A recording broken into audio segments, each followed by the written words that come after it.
pagi, Mbak. Masih ingat dengan saya? Pagi Sus, saya masih ingat.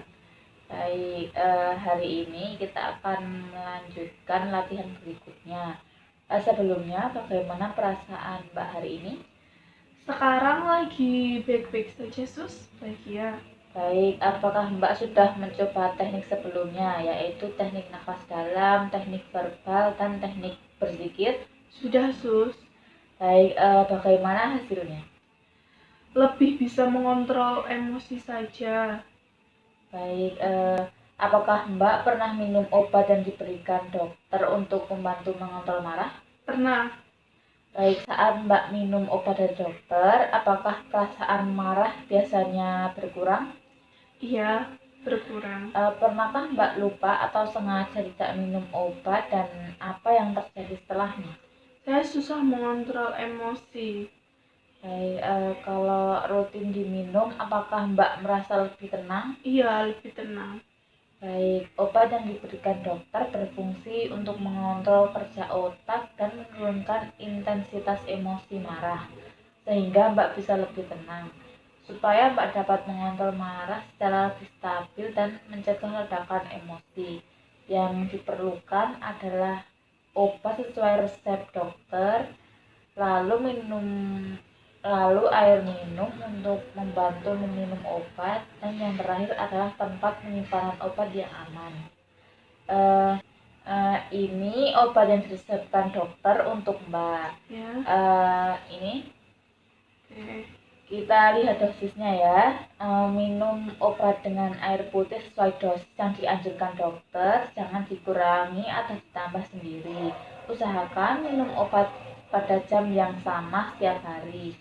Kalau ada efek samping atau keluhan setelah minum obat seperti pusing, tenggorokan kering, segera beritahu perawat atau dokter. Hari ini kita akan membahas bagaimana minum obat dapat membantu mengontrol emosi marah dan bagaimana cara melakukan dengan benar.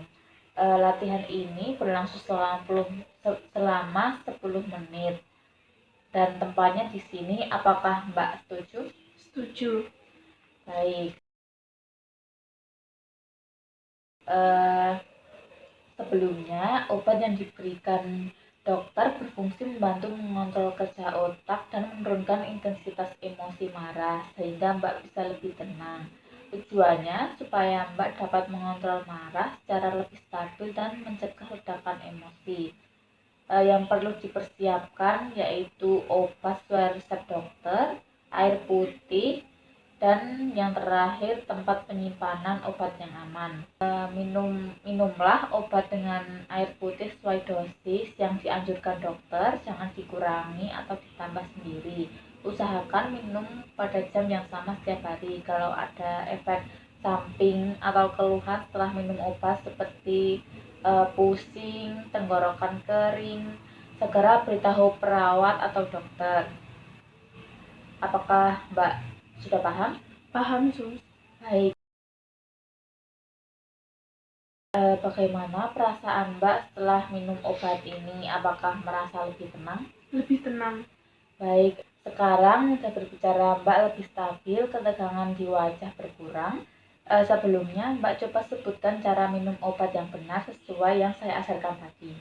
Saya minum dengan air putih, Ya. selanjutnya saya mengonsumsinya itu sesuai dengan dosis yang dianjurkan, sudah ada di obat, Ya. tadi Mbak sebutkan. Terus nanti kalau misal muncul efek sampingnya pusing ataupun saya ngerasa nggak enak, harus dilapor ke dokter. Baik, bagus sekali ya Mbak sudah mengerti. Tetap minum obat sesuai jadwal ya, jangan sampai terlewat. Obat ini akan membantu mencegah kestabilan emosi.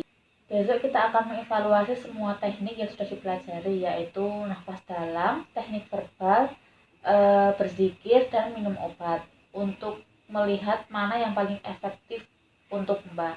Latihan akan disesuaikan dengan kebutuhan Mbak. Untuk besok mau berapa menit dan di mana tempatnya Mbak? Di sini saja 15 menit. Baik, apakah Mbak setuju untuk meninjau kembali teknik-teknik tersebut besok? Iya, setuju. Baik, sebelumnya apakah ada yang ditanyakan? Tidak ada, Sus.